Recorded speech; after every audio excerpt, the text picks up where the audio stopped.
If you're having coffee with me, I'd be happy to welcome you to my tangle of words on this auspicious occasion of my 12-year blogging anniversary. Can't believe it's been that long already. Why have I been here for 12 years, spilling my words in this corner of the internet? Well, apparently, I have a lot of things to say, but my INFP personality basically means I internalize a lot of things, and so I have cultivated this digital garden to grow the thoughts that rattle around in my head. While this may be my 12th year here, I've been doing this long before I even knew what a blog was. From MySpace to my Opera, and then there was Facebook Notes, which were discontinued, but I found a way to access them using the activity log, which has been of benefit to quite a number of people. If you're having coffee with me, I'll tell you that along the way, I've grown into a proud uncle of bloggers, shaping the digitally storytelling landscape. I've spoken about blogging at WordPress camps, mentored bloggers, facilitated creative residencies, blogging fellowships, and even squeezed in some digital diplomacy. Blogging has shifted from simply being an outlet for my thoughts to a way of life. I've made connections, opportunities opened up, and picked up quite a range of skills from graphic design to video editing, among other things. And I've become a self styled digital consultant. Step into my office.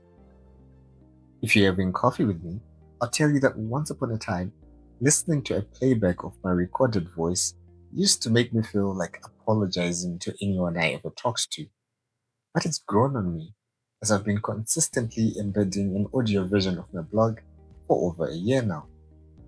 I hope you've noticed, and let me read for you. Someone pointed out that of late, I've been posting mainly reviews and not writing as much fictional tales as I used to do.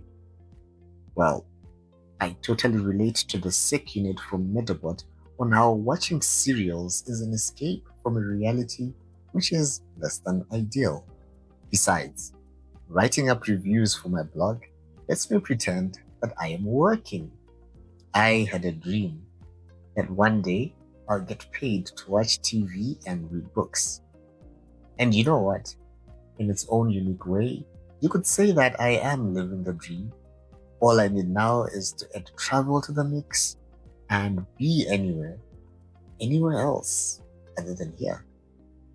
If you were having coffee with me, I'll tell you that sometimes a single star in my country's flag seems like a rating review.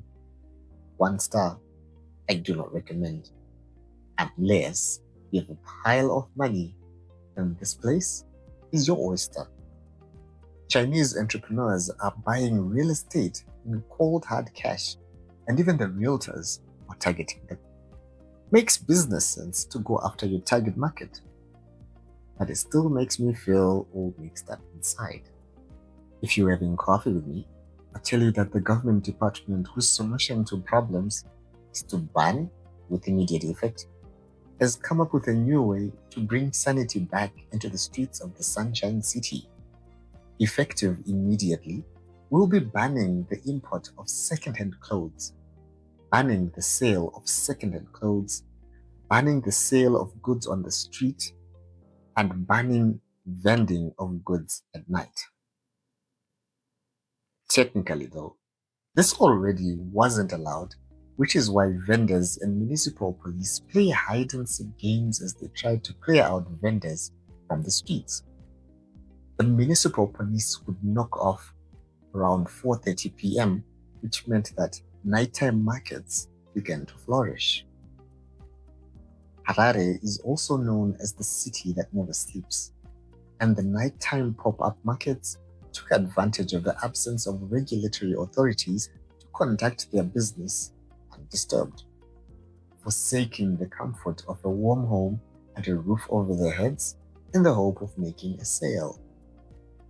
Of course, the increased nighttime action is not without its downside, as it also leads to an increase in illicit activities that thrive under the cover of darkness.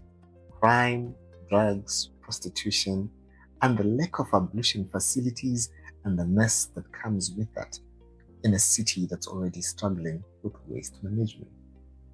It's understandable why they're now enforcing a ban on nighttime vending. We can't be a world class city without resolving such things, but without providing an alternative means for people to earn an income. This simply turns desperate people trying to put food on the table into outlaws. And what about the consumers? The ones who survived on the affordability offered by vendors, those who styled pre loved clothes into thrifty fashion. What are we to wear now? If you're having coffee with me, I'll tell you that sometimes I find my blog referred to as a social commentary blog. Well, I like to say it's about celebrating the beauty and chaos of the place I call home, even if sometimes there's more chaos than celebration. Thank you for visiting and what's been happening in your neck of the woods.